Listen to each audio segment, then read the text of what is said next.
Audrey, thank you.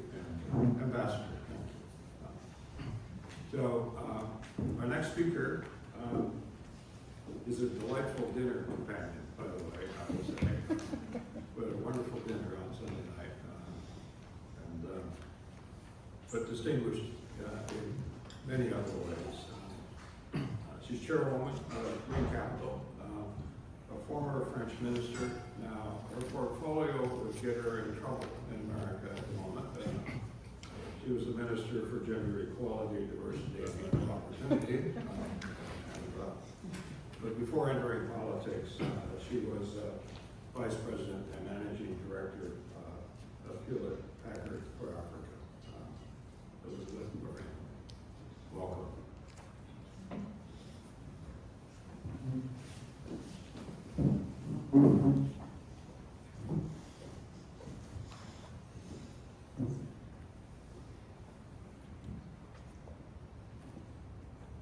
Good morning, everyone. How are you doing this morning? Wonderful.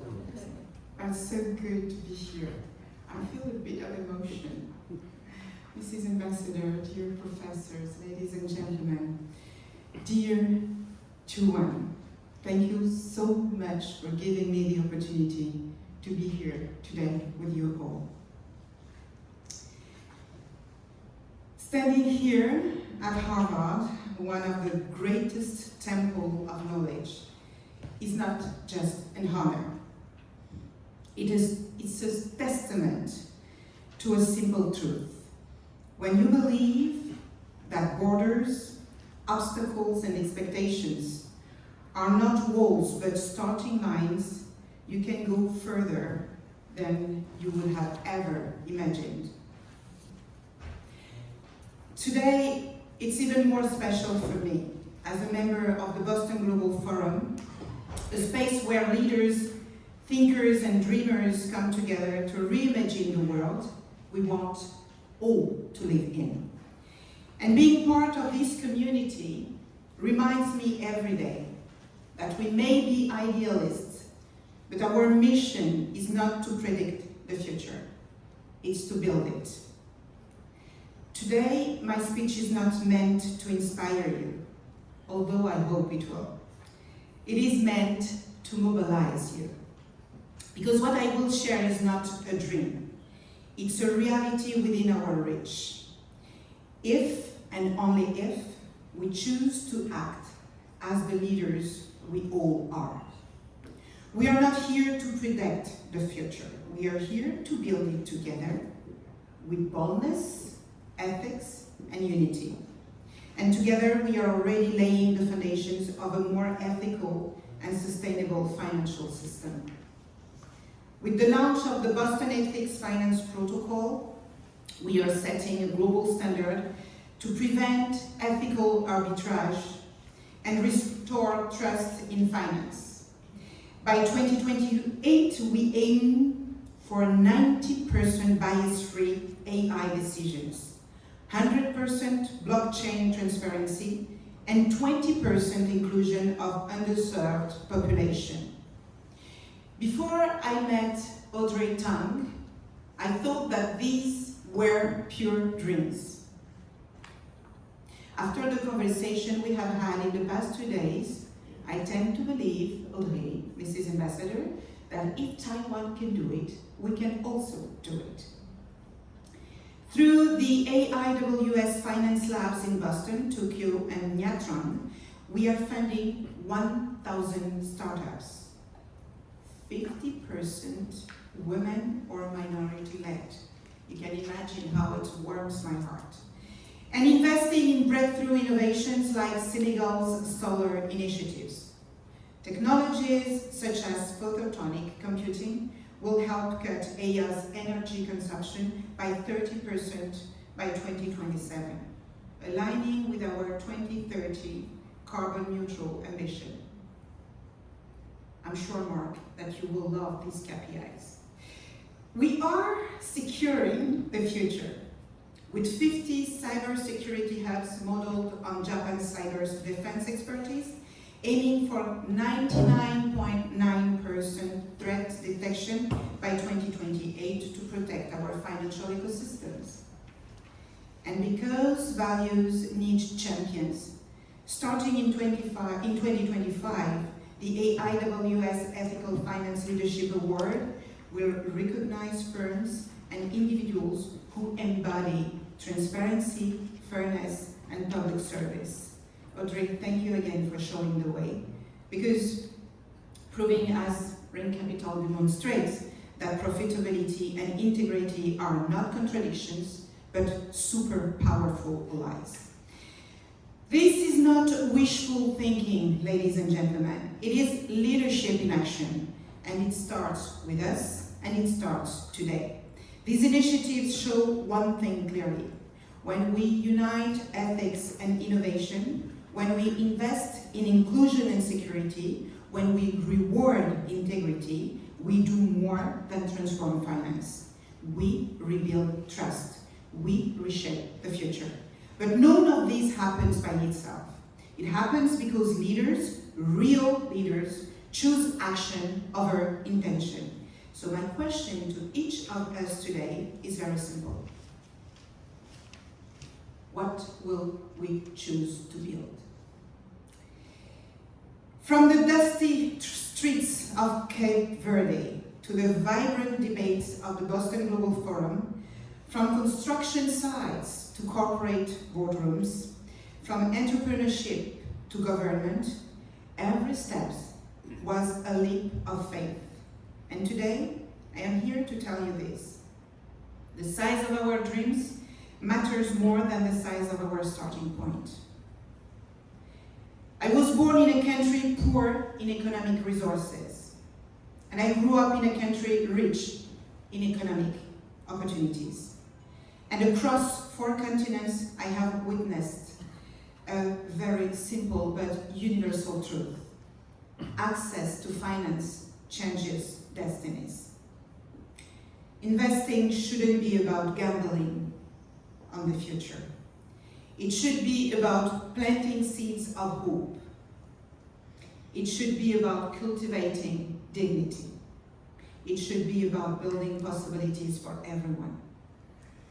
Finance shouldn't be an abstract game reserved to a privileged ones. It is a silent force that either irrigates life or dries it out. It either liberates or it suffocates. And today, in a world fractured by inequalities, climate rises, and technological disruption, we can no longer afford neutrality. As Albert Camus wisely wrote, true generosity towards the future lies in giving all to the present. And considering the state of the present, it is becoming urgent to give. To give our energy, our intelligence, and our courage to restore finance to its original purpose. Not as a master of society, but as a server of our common good. Where do we stand today? Some pretend that 99% of global wealth is owned by just 1% of the population. It is not just a perception, it's a reality. According to Oxfam's 2024 report, the richest 1% captured nearly 2/3 of all new wealth created globally between 2020 and 2022. Almost twice as much as the bottom 99% of humanity combined. In other words, a system designed to maximize financial returns without accountability naturally concentrates wealth, power, and opportunity, and it leaves billions of people behind. Finance, when left unguided, does not naturally lift all boats. It widens the gaps. It accelerates exclusion. It deepens instability. And this is not an unfortunate side effect. It is the predictable result of an economic model that has prioritized short-term gains over long-term value. If we do not radically rethink how capital is deployed, we are not just risking financial crisis.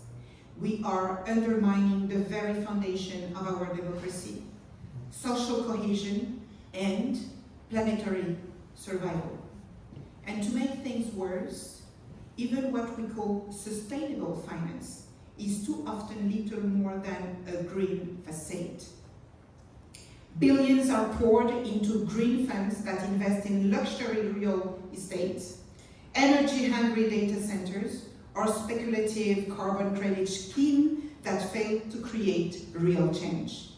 Meanwhile, sectors essential to humanity's future, like regenerative agriculture, affordable housing, renewable energy for underserved communities, remain drastically underfunded.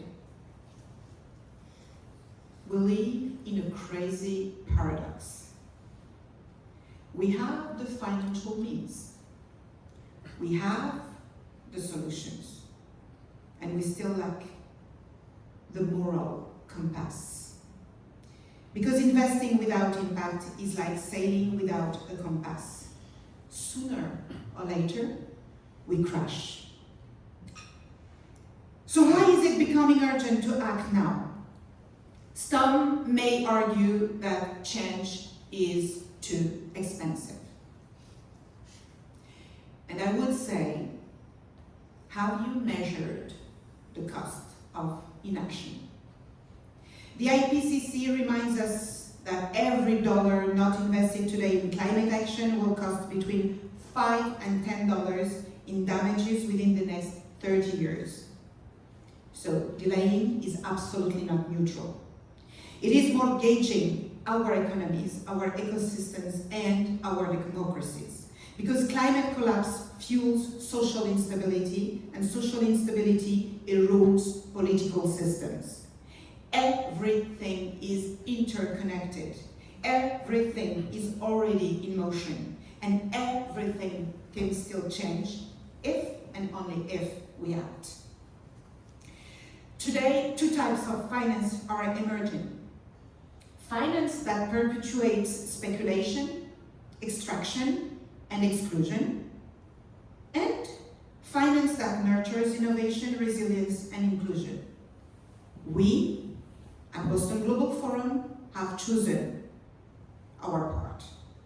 The first promises quick returns, but sacrifices our collective future. And the second builds foundation for a regenerative, inclusive economy. The good news? Examples of the second path already exist. We see the result of what we are doing, except if we are blind. The fund I work for, Rain Capital, invests in technologies that reduce carbon emission, promote digital equity, and foster social inclusion. The RISE Fund by TPG demonstrates that strict financial discipline and measurable social impact can and must go hand in hand. In Africa, Novastar Ventures-backed company delivers clean energy, education, and healthcare to underserved communities, creating both value and dignity. These are not isolated cases. They are the blueprint for finance that works. Because a return that ignores humanity and the planet is a return with no future. Innovative ideas exist and they are inspired by the Nobel Prize in Economics Esther Duflo and the former World Bank leader Bertrand Badlet. It's not enough to move capital. We must move it smarter because grand theories rarely change lives. Precise, practical, and interventions do. A system designed to maximize financial returns without accountability naturally concentrates wealth, power, and opportunity, and again, leaves million people behind. Finance, when left unguided, does not naturally lift all boats. It widens the gaps, it accelerates exclusion, and it deepens, again, instability. And this is not an unfortunate side effect. It is the predictable result of an economic model that has prioritized, again, short-term gains against long-term value. So I hope I have convinced you that at Boston Global Forum, we have the power to inspire and to influence. One solar panel, one regenerative farm, one accessible school at a time. We must rebuild finance as a common good, as essential to human survival as education, healthcare, or clean water. It's time to shift from finance as a privilege to finance as a responsibility. And we all know thousands and thousands actions that can be implemented. My final call for a collective mobilization, because it's time to choose courage over comfort. We no longer have the luxury of polite concern. We have the means, we have the knowledge, we have the technologies. What we lack is not capacity. What we lack is courage. As Mariana Mazzucato reminds us, we must move from an economy optimizing short-term returns to one optimizing collective values. We must dare to finance what truly matters. We must dare to lead with conscience. And AI will not give us any courage. It will not give us any conscience. We already have this stuff. What we need is to act. Progress will not happen by accident. It will not happen by inertia. It will happen because we choose to make it happen. Changing finance means changing the world, nothing else. And today, we can use AI to help us do so. We can choose to remain spectators, safe but irrelevant, or we can become actors, bold, uncomfortable, but alive and with purpose. Today, here at Harvard, I choose to be an actor of change, together with you.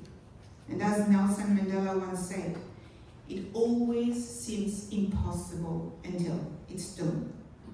So let's make it possible. Let's power progress. Let's serve lives together, 24 hours a day, 7 days per week, for good. I thank you.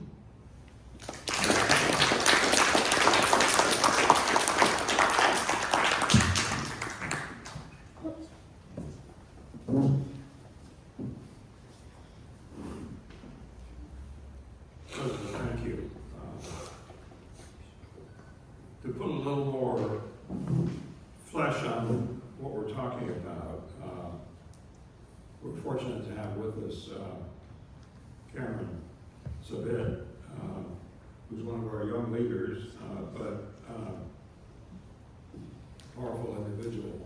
Apart from that, medical journalist of some renown, venture capitalist.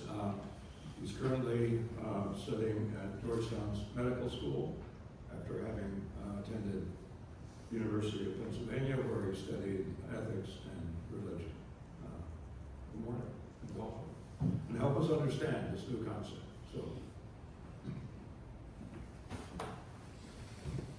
we'll follow that with a discussion.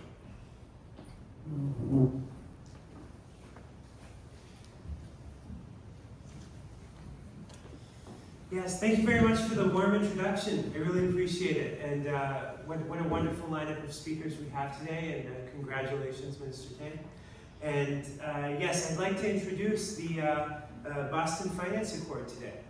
So yes, good morning. It's a privilege to stand here at Harvard's Loeb House among leaders who understand that ideas shape futures. And I'm honored to introduce the Boston Finance Accord for AI Governance 24/7. And this is a framework designed to anchor trust, ethics, and human values at the core of AI-driven finance. So I wanted to talk a little bit about the moment we face. And this is really trust at a crossroads. We're living at a time when algorithms move money faster than regulation can track, and faster than citizens can question. Global finance has become instantaneous, opaque, and untethered, and it's untethered from public confidence. Trust, once the foundation of economic systems, is wearing thin. And AI accelerates the transformation, but speed without accountability leads to instability. The world doesn't need promises of future oversight. It demands governance that is ethical, transparent, and continuous. Governance that works every hour of the day. So what is the Boston Finance Accord? Well, this is a framework for AI-driven finance. The Boston Finance Accord answers this demand. It creates a structure where AI in finance operates with clear standards, real-time transparency, and a focus on inclusion. This isn't theory. This is a blueprint for continuous, citizen-centered governance. The Accord embeds accountability into every layer of AI-driven financial systems, grounded in the ethical principles of the AI World Society and strengthened by the international cooperation we see in front of us today. And what are the key innovations proposed by this Accord? So these are pioneering tools for a new financial era.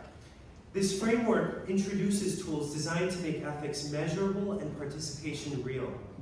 So for instance, the Trust Score and Peace Finance Index quantify transparency and fairness and social impact. And the AIWS Citizen Forum brings communities into the design of financial systems through AI-assisted deliberation.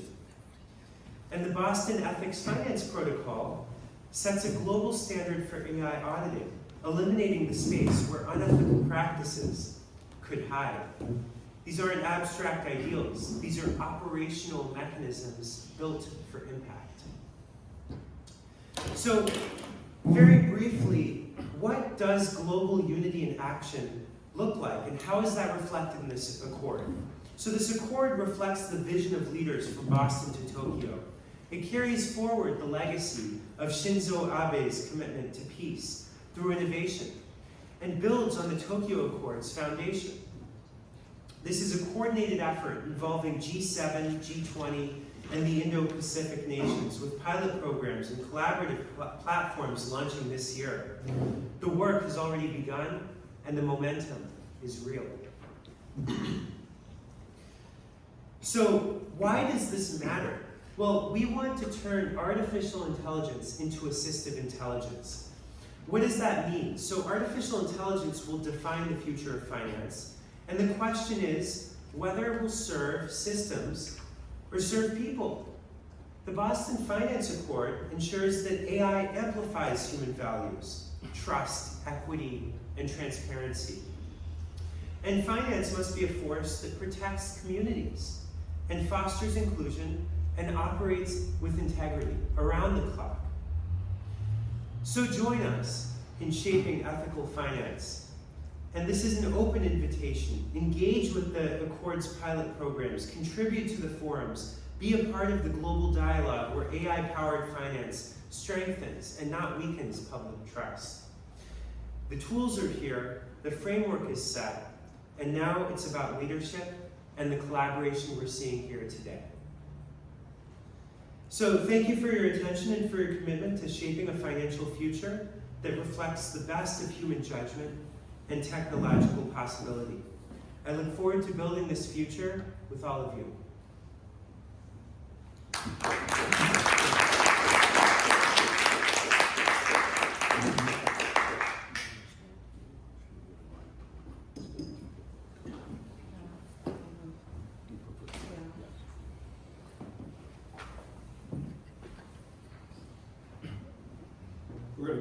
Now we're going to move into a kind of a roundtable format with Elizabeth will moderate it, and speakers talking each for a few minutes, and then we'll go to an open question and answer. We have a mic. I think it'd be better if we just kind of stay at the table and kind of work down the table and around the table. Do we have a mic? Yeah, I don't mind. I will pay transfer.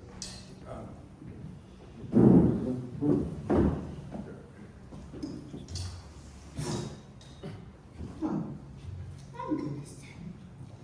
So I'm gonna make you laugh a bit because we can be serious without taking ourselves too seriously, right? Yeah? Are you with me? Good.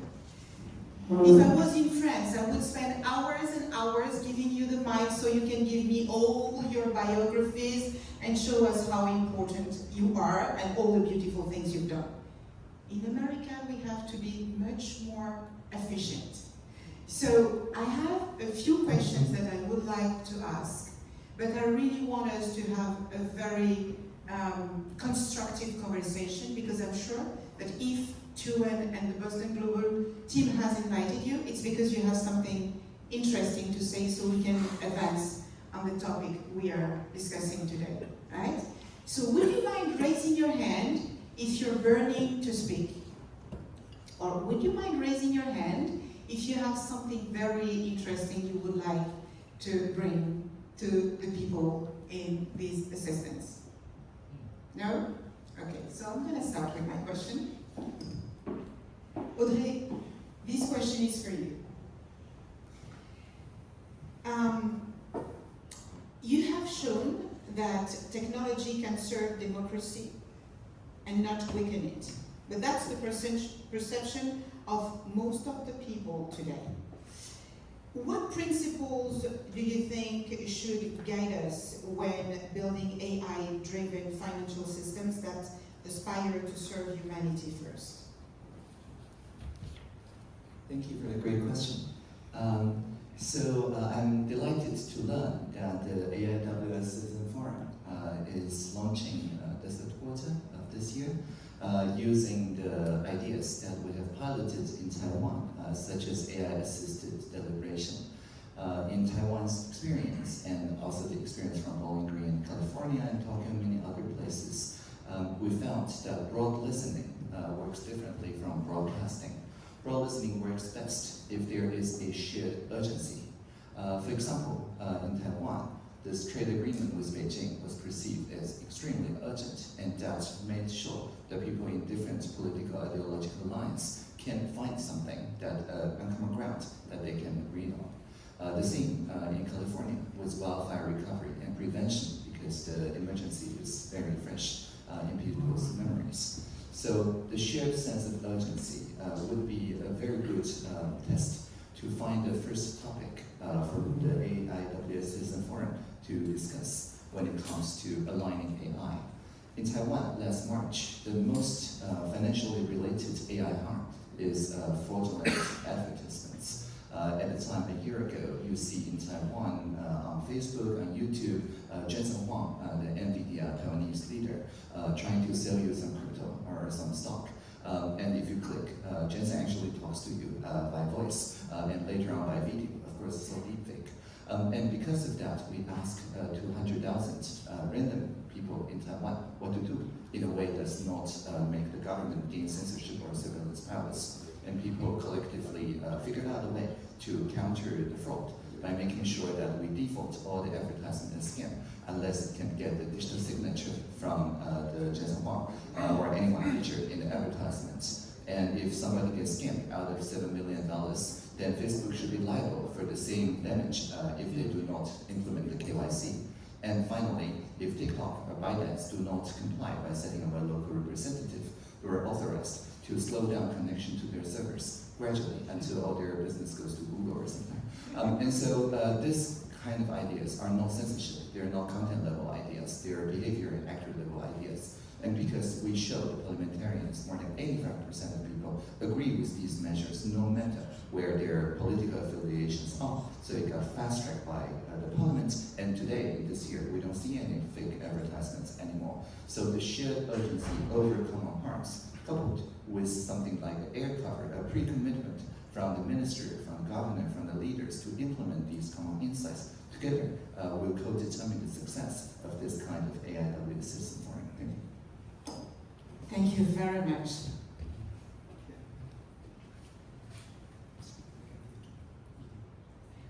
Okay, so when you will be speaking, if you don't mind coming here so you can be filmed, if you don't mind, okay? So my next question, Chuan, will be for you. I'm still okay. So, are you coming here so you can be filmed? Okay. Just said the most. So, Chuan, the Boston Global Forum has been at the forefront of promoting ethics, digital governance, and peace through innovation. And I would like you to tell us how you see the role. Okay. I would like you to tell us how you see the role of financing advancing this broader mission for a fairer and inclusive world. And I would like you to insist a bit. I know how much you believe in cooperation and collaboration over the 4 continents. That's what you've been building over the past years. And I would like you to tell us what's going to be different when we will be leaving this forum today. Yes. The first, I think every people agree that finance is very important, economy and business. So there are many issues we need to improve to make finance better, as our people present and talk already. I don't want to repeat again. But with our ideas, with AI and our new ideas, we can try to improve a constructive and positive trend for finance system. That is why we do Boston Financial Accord for AI governance 24/7. And the second, that Archita have just raised that is the concept plurality. And we need for people, government for people, and finance for people. Finance for people, every country, equality of opportunities for every country, every people will make better, shorter gap between people, between countries. You can see that today the big gap with new technology, new economy, continue big gap. So I think finance, we can help, can reduce, can solve the issue very much. Of course, we need to collaborate between country, between business sector, and also academic. And that's the reason why this time we would love to learn very much from academic sector, from Harvard Business School, MIT Sloan School also. Yeah. We have professor from MIT Sloan and finance. Also, we have discussed with some Harvard Business School professor already as a Tarun Khanna from India also.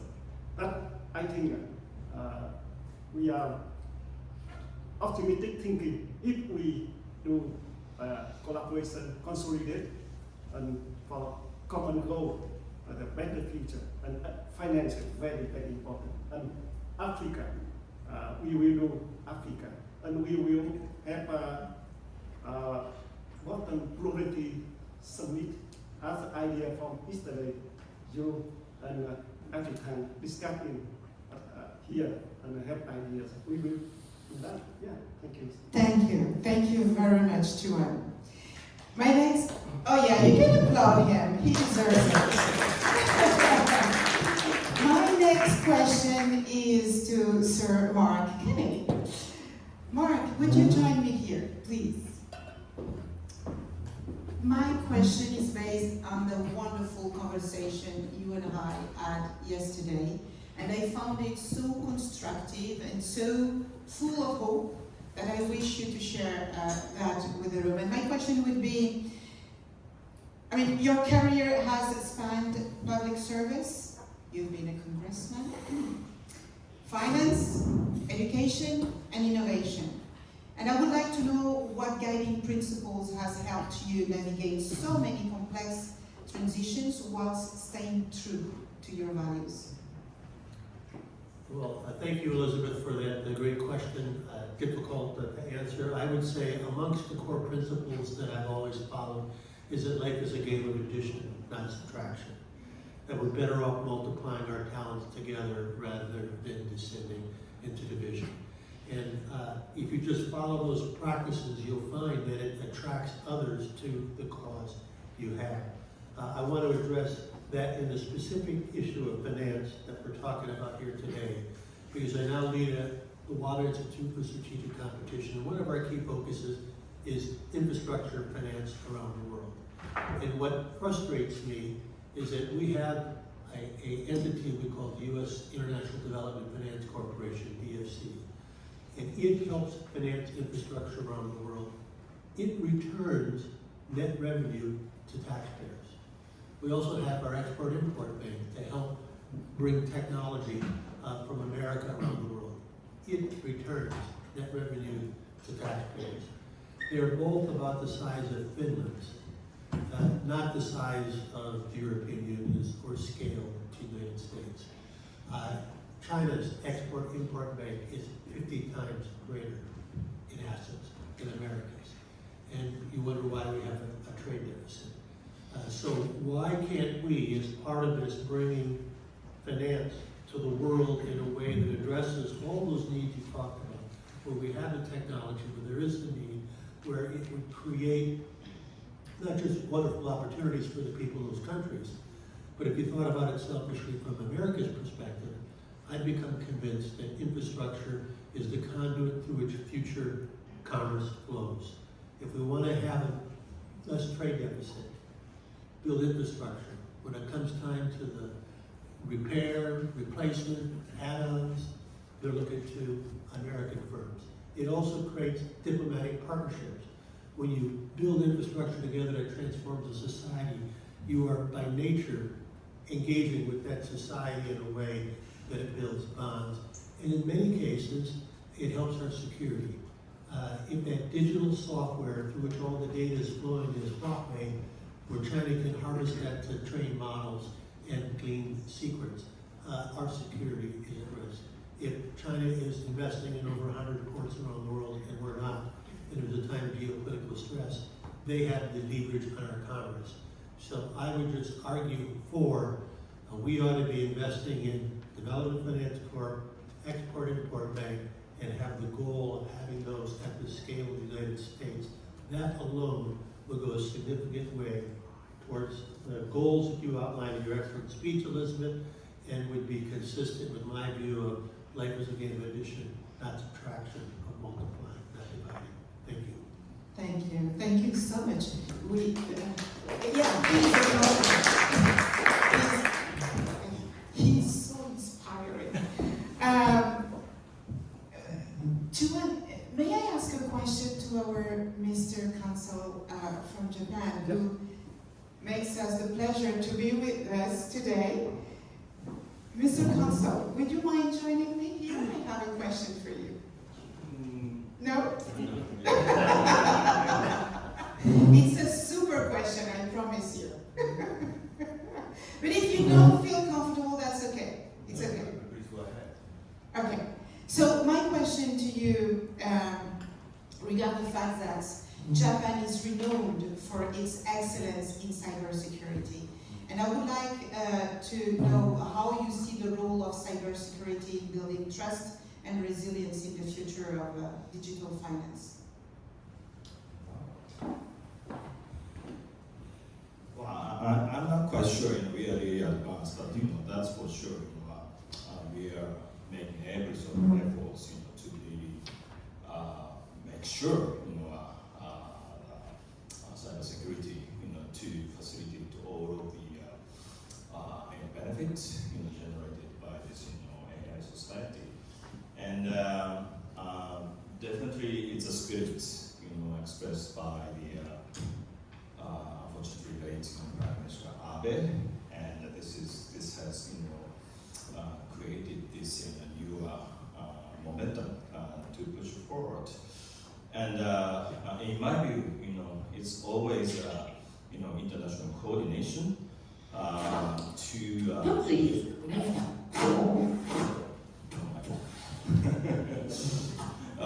yeah, to maintain and generate the very solid ironclad foundation. And Japan is always ready to cooperate with all the international community to materialize this idea.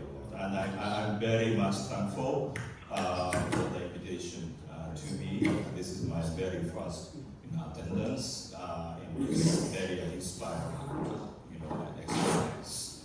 And as a Consul General of Japan, we are always ready to play our part as a convening power and a catalyst for the development of all of these inspiring and constructive debates. So thank you very much. Thank you very much, Mr. Council. I have to tell you something. This afternoon, I am traveling to Japan for the first time, and I feel so excited about that because your country is admirable on multiple senses. So thank you very much for being with us. And Thank you. World Expo has just That's exactly the reason why I'm going there. Hope you will get another inspiration. Thank you, Mr. Consul General. So shall we move forward now? Yeah, with the next panel. Yeah. Yeah. We have more. We have more time. No, I think maybe we can continue with panel. Yeah. According to my schedule, we open it up for discussion. So. I still have a couple of questions to ask. So if I still have time. Okay. Yes. So now I'm gonna ask a woman.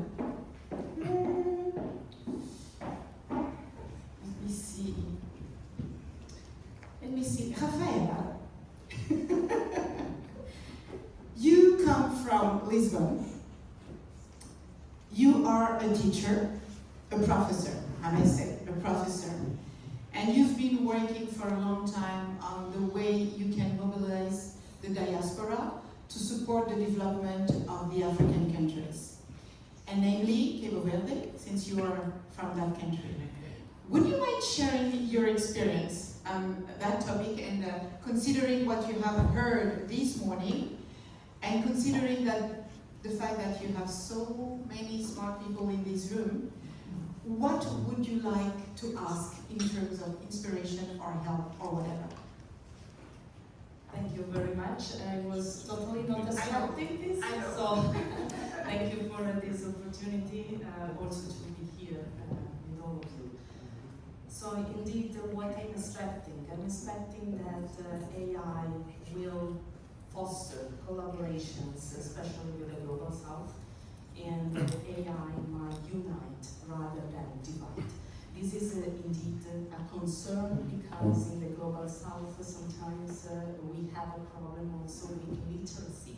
So how then we can foster collaborations, or we can use fantastic tools that are at our disposal, technological tools that we are talking today, really to empower, to upskill, to promote quality education, to promote scientific collaborations, and to really promote something that might also benefit the country with the global, with powerful economies in getting data and being more applied to the real context of the Global South, use and expand AI also to create powerful projects that are applied to that reality and that can solve also specific concerns regarding in the medical economy, for instance, something that is more applied to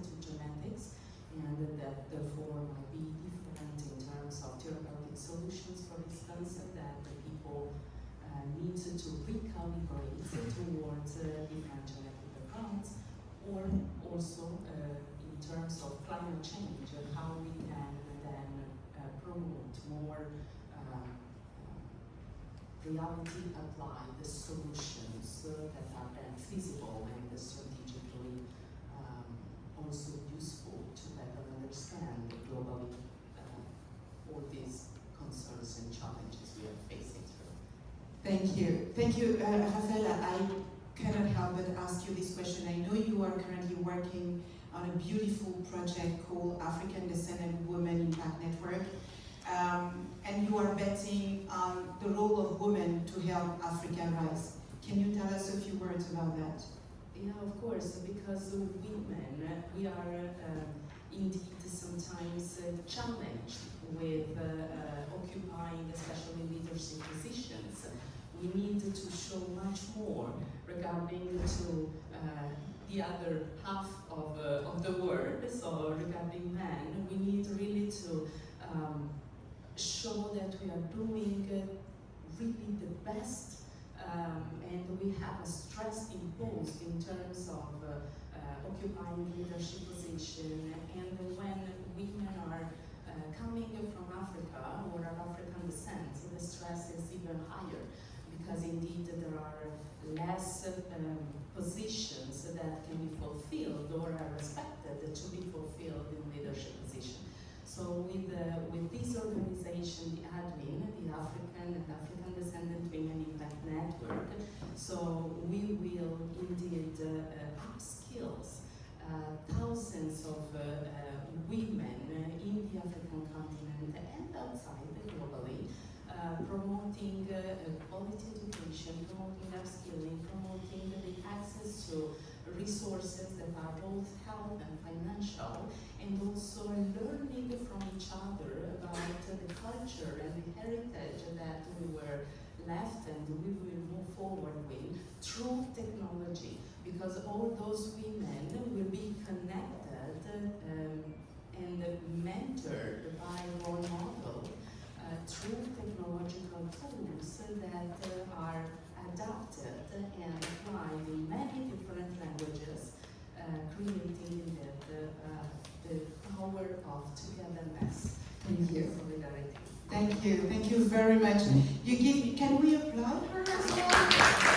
You're giving me the opportunity, ladies and gentlemen. You may know that we have less than 30% women participating to this new AI game. And 30%, if you remove all the marketing stuff, all the HR stuff, and so on and so forth, on the technical side, we have less than 15% women participating to the production, to the construction of AI.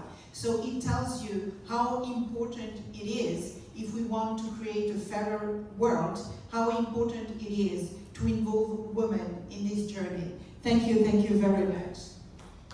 I have one last question for India. Okay. Thank you. I am going to go to Professor. I heard that you had beautiful things. Who is that? Chuan. Yeah. You told me that we have one of our professors here. Yeah, we are.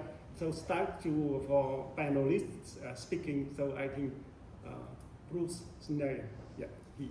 Yeah, please. Here? Yeah, Bruce. right here. Bruce. Yeah. Here, sorry. So, And also invite Bruce. maybe I can call the next panel now, right? Yeah. Can I do that? Yeah. Okay, wonderful. So I'm going to call Mrs. Audrey Tang, Mr. David Silbersweg, the MIT professor Nazli Shukri. Yeah? By him, but Okay. Nazi today cannot come. And so You're going to, Robert okay. Mahari. So he will be replaced, right? Yeah. Okay. Bruce Schneier, cybersecurity expert. Yeah. Alex Pentland, MIT professor, who will be speaking By video, but on I think but in video we will present later. And Okay. when also Good. send link to later. Yeah, we Fantastic. focus on all people in person to discuss today. Yeah. Okay, and then Cameron Sabet, who is who you've heard already this morning, and these distinguished people will have 5 minutes to speak and share their Come on, ideas. Mahon track also. Yeah. I'm so sorry, I didn't have your name on the I list. got, we have the name. Okay, no problem. Yeah. Yeah. But him answer. You see, we had no time to rehearse. You have understood that, right? So we're going to start with you, sir, if you don't mind. Yeah? Want me to go on then? Yeah. For the filming, it's better. And would you like to have his hand mic, or do you prefer that one? Okay, so then.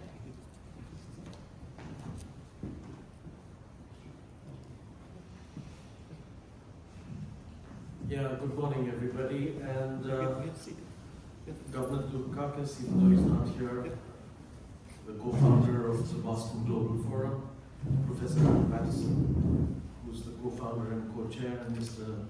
Nguyen Phan, co-chair and co-founder and CEO. Thank you for this invitation. It's an honor for me to be at Harvard again, and this historic Globe House. I was asked to speak on financing artificial intelligence for government 24/7 in the context of India, my country, and its role in the global south. So I'll try and do that very quickly. While India ranks in the global top 5 on Stanford University's AI Vibrancy Index, experts agree that India is many years behind the two global leaders, China and the United States. However, the government of India announced its India AI mission in March 2024 with an outlay of $1.2 billion US, and nearly 25% of those resources have been approved for spending in this particular financial year. This AI India mission is an early step in India's AI journey, although a number of steps have already been taken in terms of AI 24/7 government. I think India has some key prerequisites for AI-powered government 2047. Notable amongst these are its well-established and recognized digital public infrastructure known as DPI, prominent amongst which are the UPI, a real-time payment system, and the Aadhaar card, which is a national biometric identity system. These taken together are an open, interoperable digital system for identity payments and data, which inherently promote transparency and inclusivity. By placing essential services on digital platforms, these are made accessible to all. And as a result, DPI in particular enables service delivery in a transparent and accountable manner. In an aggregate sense, the scale in India is huge by any global standard. India's Aadhaar covers 1.3 billion people. India has also used DPI in several areas, and its UPI payment system is an acknowledged global leader in the ease of use, and its transaction value, which was $239 billion in August 2024, a 31% increase over the previous year, and its volume of 14.96 billion in August 2024 was a 41% year-on-year increase. The average daily transaction volume was 483 million, and the average daily transaction value was US $7.7 billion. So from a scale point of view, I think India is clearly there already. This Boston Global Forum conference had prioritized, amongst other things, transparency and accountability, scalability, which I've already talked about, inclusivity and financial innovation, including the use of real-time financial systems for AI government 24/7. So allow me to highlight the current state of play in India in these critical areas and its potential role in the global south in these areas. On transparency and accountability, good Indian examples include the direct benefit transfers, which are a real-time dashboard and faceless service that minimizes corruption and increases traceability. Services like Aadhaar, the UPI, and DigiLocker also provide audit trails that ensure accountability. In the area of disintermediated technology for AI governance, which cuts out middlemen and touts, India is doing a lot of work. This helps increase fairness, trust, efficiency and equity, in addition to reducing rent-seeking behavior, leakages and corruption by eliminating middlemen. It does this by offering direct, online, faceless, 24/7 government services to the public. Prominent tested examples in India include the DBT, tax filings, passport services, and online transport services. By digitizing payments, India is estimated to have saved over $27 billion in several schemes due to the removal of duplicate or fake beneficiaries and bribery opportunities. In the area of skilling and reskilling, this is a huge area requiring attention, including digital literacy for citizens, reskilling government employees for e-governance and AI, cloud and cybersecurity training. Significant skilling and capacity gaps continue to exist, however. A particular high-risk area in India, which has already been mentioned more generally, and Japan seems to have done a lot of work, is in the area for both government and citizens is from cyber attackers because of the inadequacy of effective cybersecurity, which becomes more and more crucial as services leverage authenticated identity. On scaling DPI with AI, I've already mentioned the scale in India, but this can clearly be expanded further. And I think a notable example in India during COVID-19 was the CoWIN, which made vaccinations easy to track, and I think over 2 billion vaccinations were provided using CoWIN.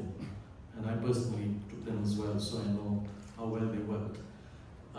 Driving the AI 27 governance agenda requires key institutions, and certainly in the Global South, I think coordination, in the case of India, by the Prime Minister's office is crucial. You can't just delegate it to one or some other ministry. And a 24/7 services have to be created to coordinate interministerial and, in a federal system like India, center-state implementation. You also require judicial and legislative support, which will be necessary for policy and legal frameworks.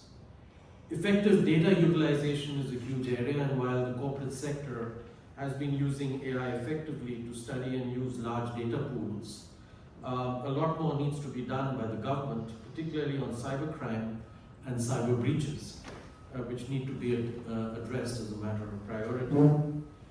On urban and rural infrastructure, readiness and financing, this is a critical area in the Global South.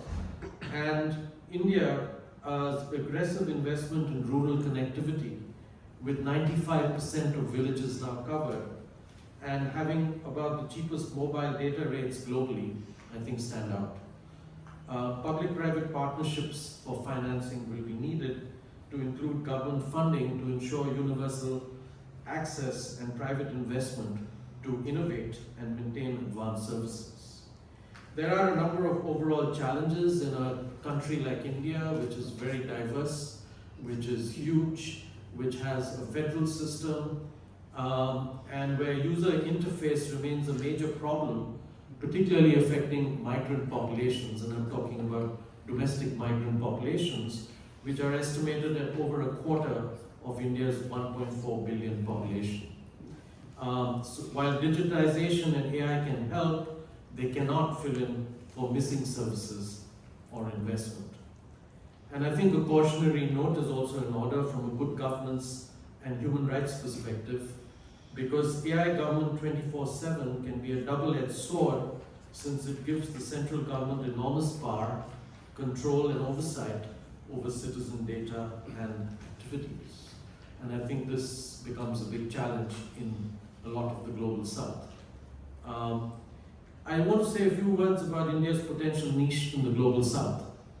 Despite some limitations, I think most experts will agree that India has demonstrated adequate scale, credibility, and potential in the digital area for it to play a leadership role on AI government 24/7 in the Global South. And I think this was the main reason for why Indian Prime Minister was asked to co-chair the recent February 2025 Paris AI Action Summit with President Macron. India has also showcased its DPI during the country's G20 presidency in 2023, where it secured support for a One Future Alliance, a proposed mechanism for G20 members and institutions to pool funds to sponsor DPI deployments in developing countries in the global south.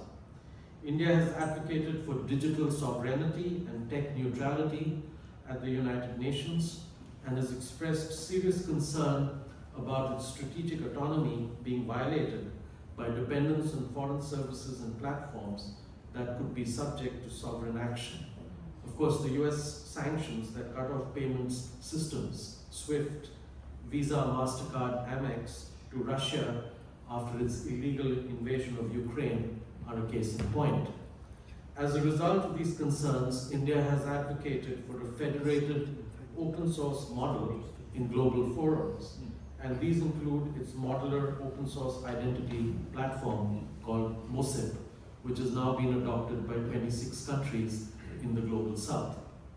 Open standards, data localization, national clouds, and initiatives like India's MOSIP offers countries modular and open source technology, and I think strategic autonomy in this area is obviously a special concern for an AI digitally powered 24/7 government, and sovereign control of digital platforms through sovereign clouds is one way forward.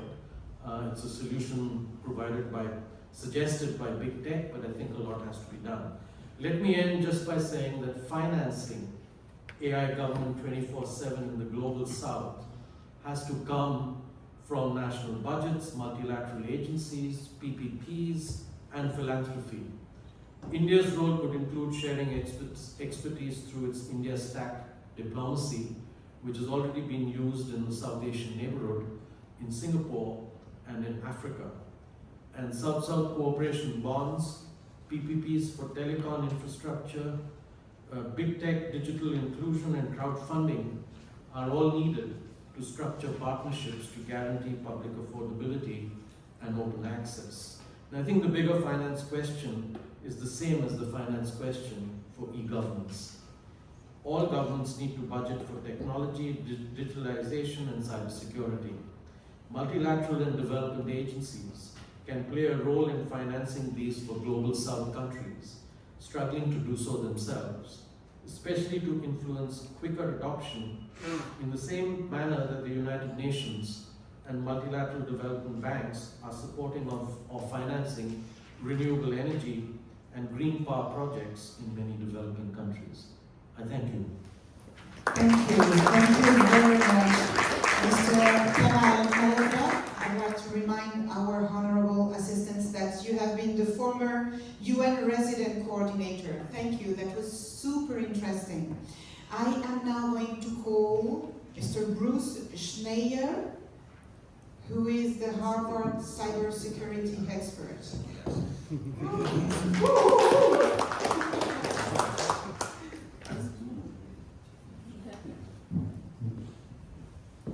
Actually, first I want to say that just yesterday my mother texted me and asked if I could take her to Osaka for the expo.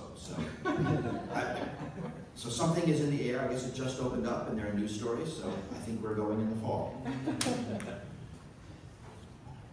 When I think about AI in finance, I actually want to give a cautionary tale that looks at power. I have been thinking about the notion of rules and loopholes and rules hacking. And the notion, and we see it a lot in the present day, that powerful entities take systems of rules, find loopholes, and hack them. That's tax avoidance, that's a lot of our political system, it happens in a lot of social, political, and economic systems. And AI is capable of doing that. It's called reward hacking, and it happens when an AI achieves a goal in a way that the humans didn't intend. There are stories from AIs playing video games, there are stories in AI simulations. Most of these stories aren't simulations because you really don't have AIs operating much in the real world systems, usually enclosed systems. We have seen AIs who are been told to figure out how to win at chess, figure out how to break the rules of chess to win it, like to go into the system and change where the pieces are. It's really interesting ways that AIs will think outside the box. And that's something that we actually can't prevent because we can't actually create the box. If you remember the stories of a genie or the story of Midas, these are stories where someone is given a wish and the wish is granted in a way the wisher didn't want. And to me, the lesson of those stories is that it's impossible to formulate a wish in a way that a malicious wish granter can't give it to you in a way you will dislike. I mean, try to do it in your head. Try to wish for something in a way that cannot be subverted. You can't. Language doesn't allow it. And what this means is, when we give AIs goals, they can, maybe, figure out ways to subvert the goals, to achieve the goals in ways that society might not like. I think about this in terms of tax policy. We can imagine handing an AI the nation's tax codes, the world's tax codes, and saying, minimize tax. And it will come up with loopholes. It might come up with something like the double Dutch Irish sandwich, which is the tax loophole that companies like Google and Apple use. And it involves US tax law, Dutch tax law, Irish tax law, and an offshore tax haven. Right? A human came up with that. And that has cost countries billions of dollars. You can imagine AIs coming up with 1, 10, 100. And here power matters. Right? If I have an AI do that, they'll come with a tax loophole, and what do I save? A few $1,000s on my taxes?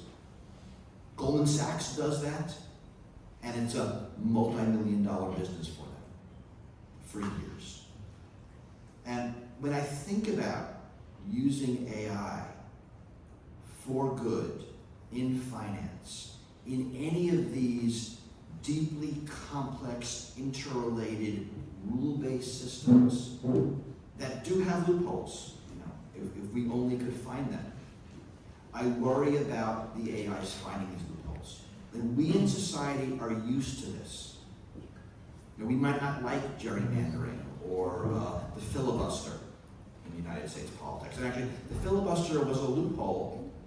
It was discovered in 50 BC, ancient Rome.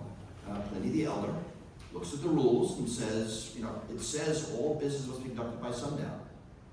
And he looks around and says, if I never stop talking, we'll never get business done. And that loophole continues to today. This is not new. But the human pace of loophole finding is what we're used to. We are not used to a super accelerated pace of loophole finding. We are not used to an AI finding hundreds of loopholes in the US tax code. That is not something our system can deal with. We have to think about that. These systems are going to be used in finance in many different ways by both the powerful and the less powerful. And my worry is that the powerful have more raw power that can be magnified through the use of these tools. I mean, sure, we know you register your ship in Panama, you incorporate your company in Delaware. These are old hacks. I worry about the new ones. Thank you very much. Thank you. I am now going to call one of the BGF board member, Mr. David Silbersweg, who is also the Harvard Medical School professor. With your applause, please encourage him. Yeah. Thank you.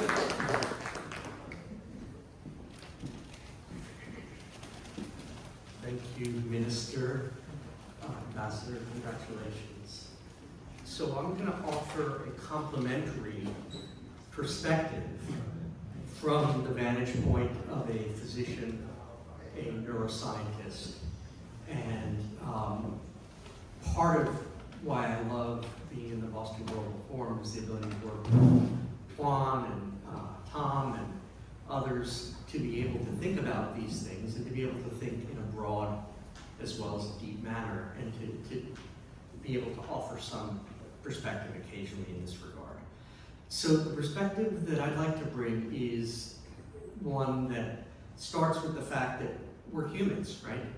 We are organisms who have evolved a brain that has adaptive capacities, that helps us a lot, that gets us into trouble individually and socially, and that has now developed AI. And we've just heard about how it can be for good or for ill. And so when we think about all these things, it's helpful to be able to bring a contemporary understanding of the human brain, mind, and health and disease, and neuropsychology, because after all, we are a bunch of, we are social animals.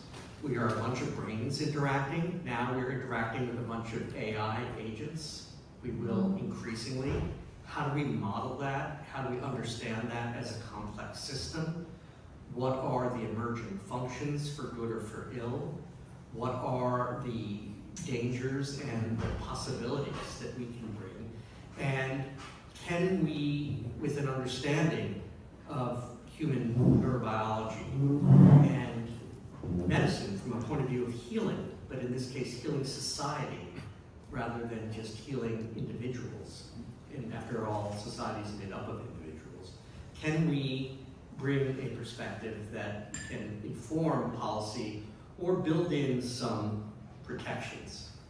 In this regard, I think of particular relevance is the neural underpinnings of prosocial versus antisocial behavior. And we've heard many examples of that, and of course what we're trying to do here is tip the balance, right? And so I won't go into the neurobiology of that. That would take a few hours at least. But suffice it to say that we are now, with brain imaging of the sort that we do and other sorts of approaches, learning more and more about how prosocial behavior can be enhanced, hopefully how antisocial behavior can be diminished, but we've just heard that there will always be a certain small proportion of bad actors or authoritarian regimes who will use these tools for ill, and that will accelerate and scale the destruction that can accrue. And what we want to do is to try to understand and bring morality, right? That's what we've been talking about, bring ethics and morality to the situation, whether it's finance, whether it's the AI, whether it's the confluence of the two that we're particularly talking about here. In that context, in-group, out-group behaviors are deeply ingrained in our brains. They are adaptive when you're in a tribe, and you have to maximize the good for your tribe members and be worried about the tribe across the mountain who may come and take all your resources and more.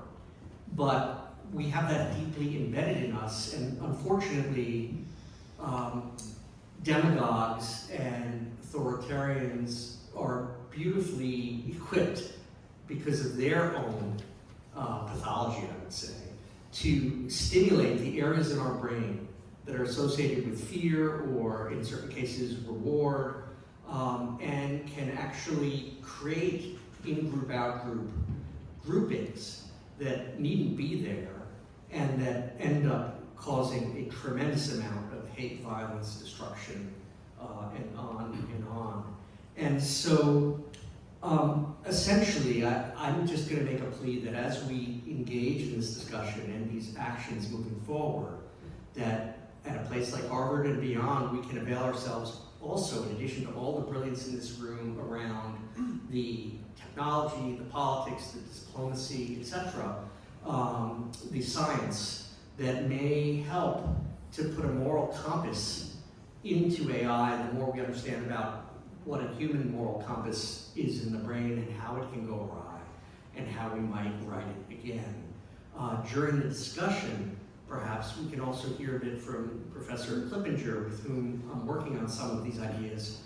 He's on the sort of technical side and social side of this, and including some ideas about finance, but I'll leave it with that and look forward to the discussion. Thank you, thank you, thank you very much.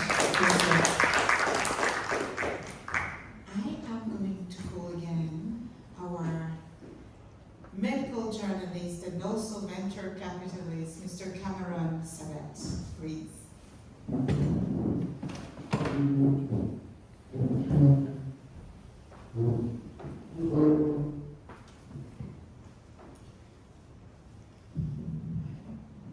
Yes, so thank you very much, and I really appreciate this opportunity.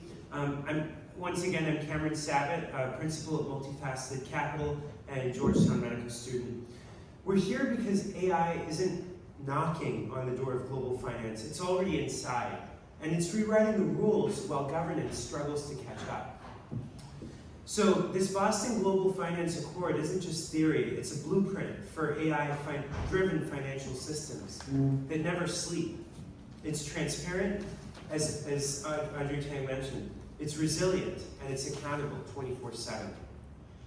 And I'd like to show you a little bit of what that future could look like. So first, we have an idea of real-time CBDC fiscal rails. So central banks still operate like it's 1995. Slow, manual, reactive. Imagine if fiscal policy moved at the speed of code. With programmable currency designed at potentially MIT and the Federal Reserve Bank of Boston, we can embed central bank digital currency directly into government payment systems. So social benefits, infrastructure spending, emergency payment systems, or emergency relief are all executed in real time with full transparency and precision. So this isn't just crypto speculation, this is sovereign programmable money integrated with partners like Stripe Treasury, Palantir Foundry, and Visa Crypto. Liquidity backed by Fidelity and State Street. And fiscal policy becomes automated, auditable, and agile. So that's the future we're underwriting. A second idea is a federated finance data trust. And so AI needs data, but institutions need privacy. We're building, potentially, a federated data mesh, a secure, decentralized system where financial institutions, regulators, and enterprises can collaborate without ever exposing raw data. So this can be a partnership between Harvard, MIT, CSAIL, and Akamai, and it can be privacy-preserving AI that enables continuous regulatory oversight, anti-money laundering detection, and systemic risk monitoring, all without breaching confidentiality. And that's the real kicker. So this wouldn't just be compliance, it's dynamic AI-generated, AI-enhanced government infrastructure. And finally, third, just to close out with this, it would be the AI governance 24/7. Thank you. So markets move in microseconds. Crises don't wait for office hours. Yet financial oversight today is lagging. We have batch reports, human delays, and reactive interventions. So we can deploy a sovereign AI layer, an always-on system that monitors financial ecosystems in real time, can flag emerging risks, enforce regulatory frameworks, and even provide human decision makers with instant actionable insights. So this wouldn't be about replacing regulators, this would be about equipping them with a super intelligent sentinel watching over global finance every second of the day. And the power still remains firmly in human hands. So Boston led the world in revolution once before, and today we do it again. This time not with muskets, but with algorithms, infrastructure, and institutional resolve. And this is how the Boston Global Finance Accord will push this future forward. Thank you very much. Thank you very much. Our next speaker is Mr. Robert Mahari, MIT and Harvard scholar. Woo!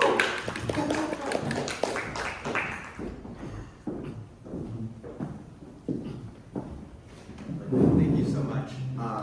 So as you mentioned, I'm an MIT and Harvard Law School scholar, and together with Sandy Pentland, we created a joint degree focused on computational law. So for the last 7 years, I've been thinking about how we can make legal systems more computational. And I think with reference to what we've been talking about today, there's really two kind of key things to focus on. The first is using computation to further access to justice. So if we look at the kind of access to justice gap numbers in the United States, they paint a really dark picture. 90+% of individuals with civil legal problems can't find a lawyer to help them. For small businesses, it's about 60% of small businesses. And fundamentally, like a traditional legal services model that is based on attorneys that charge at least $300 or $400 an hour doesn't really work for the vast majority. And so computational tools can help us bring access to justice to more people. And it was interesting to see that in the Accord, there's an emphasis on dispute resolution, right? Essentially trying to find systems like arbitration, alternative dispute resolution that can get people justice more quickly.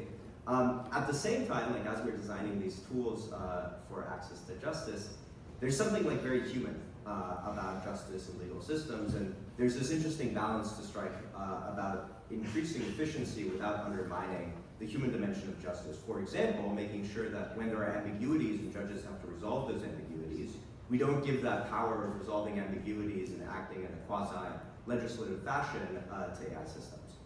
And I think the best way to approach this is to kind of embrace a scientific method about doing all of this, right? So thinking about things like random control trials, where we actually work with people, collect data, and figure out what works best for people, an approach that I think Audrey Tang and Taiwan have really been pioneering. So that's on the access to justice side.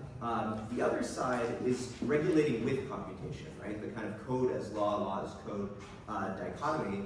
And for all the reasons that Cameron mentioned earlier, that essentially systems are only getting faster and faster and human beings can't keep up with them, well, the traditional approaches to regulation aren't meant for what we're seeing right now. And at the same time, the way we regulate algorithms optimally might be different from the way that we regulate human systems. Sandy and I have come up with kind of two high-level paradigms for how we might be able to approach regulating algorithmic systems. I'll mention them briefly. I think they're interesting. So the first is regulation by design, the idea of embedding regulatory safeguards into the system itself. The financial system has been doing this for ages, right? If you think about gold coins that have little ridges on the side so people can't shave off the gold, that's an example of regulation by design. The gold itself, the coin itself, is doing the regulating. The regulator doesn't have to stand over your shoulder and watch. And so the question is, can we embed these kinds of safeguards into algorithmic systems in the financial sector and elsewhere? The analogy, if you want to understand it simply, is it's the kind of car that can't exceed the speed limit. No matter how much you press on the pedal, you just can't go faster than the speed limit. The second idea is legal dynamism. So the first idea is about a car that can't be faster than the speed limit. The second one is a speed limit that depends on how many people are on the road. This is a terrible way of regulating humans. Imagine you're going down the freeway, every time a car merges on, the speed limit changes, but algorithmic systems don't care. And the optimal regulatory intervention might depend on external factors. And so we can kind of think of law not as this kind of static intervention, but as something much more dynamic. Again, in the financial system, this is almost obvious to do, right? When we have all sorts of, for example, trading stops that kick in when certain kind of market conditions are triggered, we can think about this more broadly if we're thinking about things like financial inclusion, which might depend on overall market sentiment, which might depend on kind of political discourse and other things that are going on in the broader world, and we can change the system to adapt. The key reason why we might want to think about these interventions goes beyond just kind of optimal regulatory intervention, but also as we think about compliance burdens. So if you look at the EU AI Act, a 500-page regulation with some gaps, with some ambiguities, it seems fairly clear, at least to me, that it's going to be extremely challenging for small companies to comply with this. Essentially, you're creating a system where the very large players that have huge compliance departments can keep up and everybody else is left behind.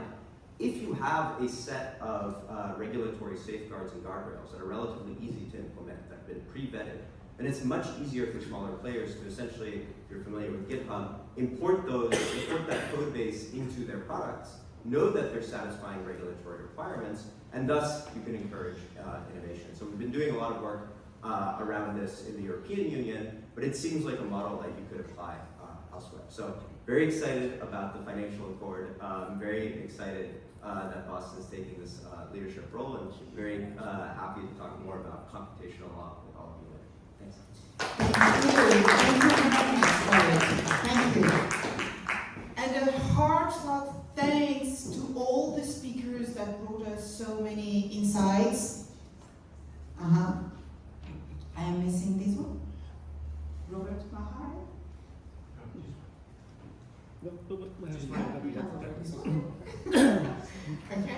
So it is time now for those of you who didn't speak. It's time for you to raise your hand if you want to share something with these honorable assistants. Yeah.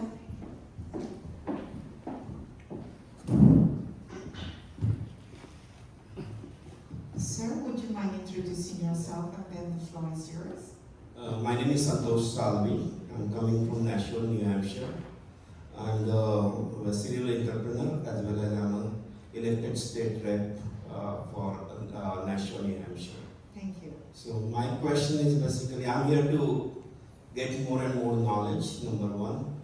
But I'm running the IT company for a while, and AI basically definitely coming up with a speed which we are not ready, number one. We are using AI, we are taking decisions, but I still don't see a strong policy in place within the country. I'm not even talking about the world level, because the world is basically, each and every world has a different demographics, different characteristics, and the data will be different for each domain, okay? So my question is, because I'm excited about this forum, I'd like to understand how we are going to build the policies, how we are going to govern, because once we started taking decision on this AI-driven data, we will be handicapped. Data right now, because I'm in IT, so we have a data where we control the data, and we know that the prediction is same. Here we are not controlling the data. So we need to basically monitor the process and try to find out that the AI shouldn't make any mistakes. Because those mistakes will be very expensive, and those mistakes will go all over the world, or maybe at least if it is a country specific. So I'd like to know from experts what we are doing and what kind of policies are in place to avoid that in future, because once we are in the train is not going to stop. Thank you. Thank you. Indeed, this is a very good question. Who would like to respond? Come on, don't be shy. Okay. That's a very good question. You see, everybody's thinking about the right answer. Audrey, may I ask you how you started in Taiwan? Because maybe, sharing good practices can be a good step to start. Yes, in fact, the Engaged California platform that we designed was not initially designed to do wildfire prevention consultation. It was designed to regulate AI. And on the day of the launch, we tried to make social media use, and especially its harm on mental health of young people, the first topic. And after that, the more generally speaking, tort liability of frontier AI models and how the AI frontier companies can opt in to a multi-stakeholder certification mechanism in order to qualify for the eligibility to shield them from that tort or liability that was meant to be the next few topics. But on the day of the launch, the wildfire happened in Los Angeles. So we did not yet get around to the social media and frontier AI regulations. In a sense, though, I think this is better in hindsight because while social media and the frontier AI harms, as you rightfully pointed out, could be really devastating to many people, they still belong in the realm of experts. On the other hand, when it comes to, like, maybe in my backyard, the NIMBY conversations, when it comes to to the wildfire prevention, everybody feel that they are part of it. And so maybe this kind of low-hanging fruit can get people more exposure to this kind of democratic conversations. Now, the main idea around the Taiwanese idea of AI governance is to go into each and every specific harm, to anticipate those harms, and in a kind of like radar form, to have a horizontal scanning. So every time that we see, for example, non-consensual sexual abuse material, non-consensual intimate images, deepfake porn, in other words, then we make a specific law amendment scanning the overtime window, the accepted responses by the people into a specific law amendment. I talk about the counter fraud as well, and election meddling, that's another one, cybersecurity, another one, and so on and so forth. And so if people see that for each and every emerging harm that AI models can bring, we can close the loop within, say, 2 months. Then we regulate in a very cybernetic fashion, negative feedback loop fashion, so that each and every upcoming harm see a immediate response. And the multi-stakeholder civic muscle grows stronger every time that we grow this kind of consultation. So hopefully, Engage California can, after the success that we've already seen on wildfire prevention, still be used for multi-stakeholder regulation. First on social media harms, which is the largest underlying AI in existence because of the enrichment through engagement. And also then after that, we can move on to frontier AI regulation. Thank you. Thank you. Wow. That's where we see expertise. John, I'm coming to you. You are probably one of the best experts on AI in this room. Would you mind telling us a few words? Oh, okay. Well, I got involved in AI. I did my PhD 50 years ago, so.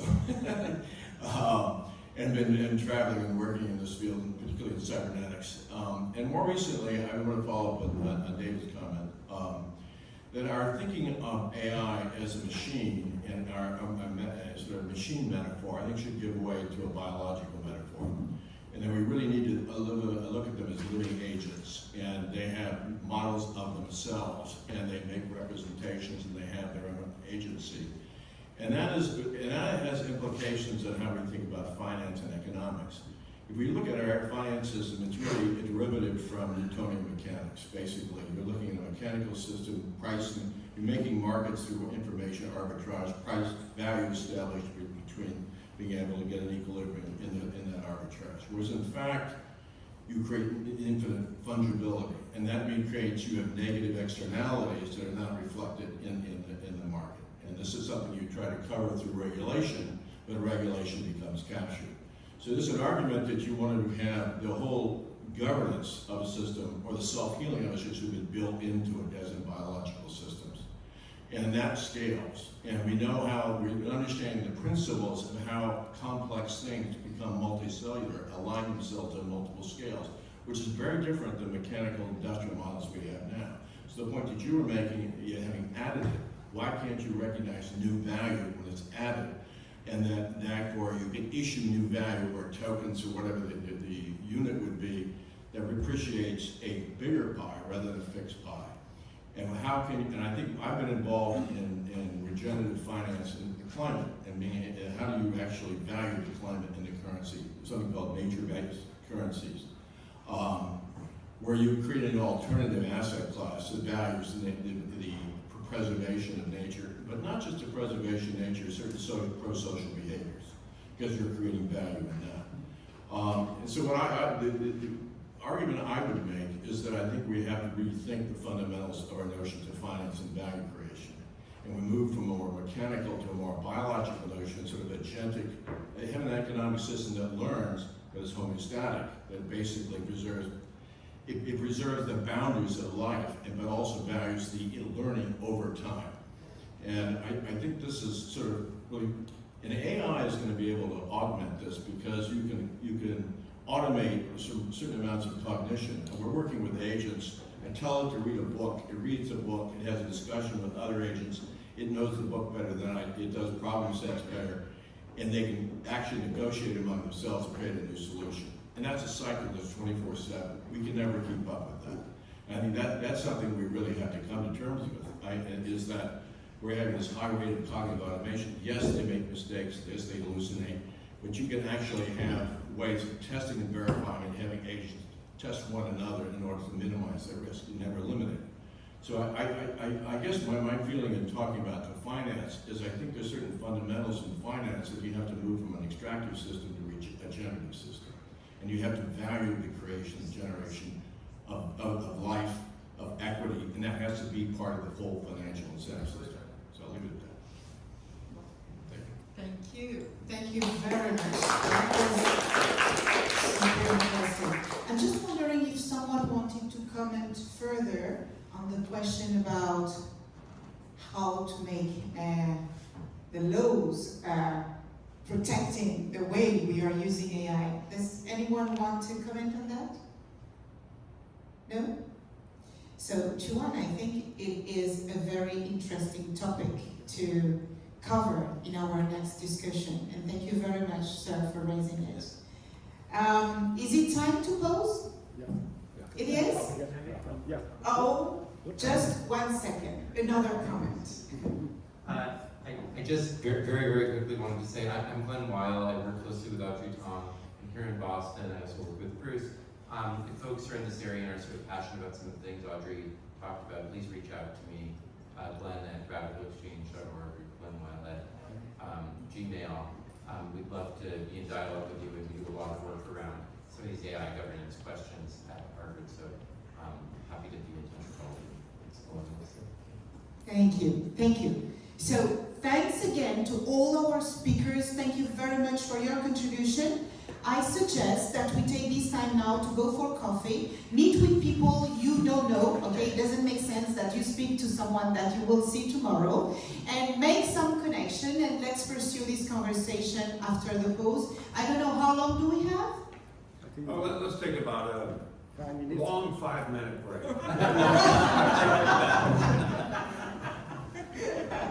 So it means 5 minutes? Yep. A long 5. Thank you. I agree.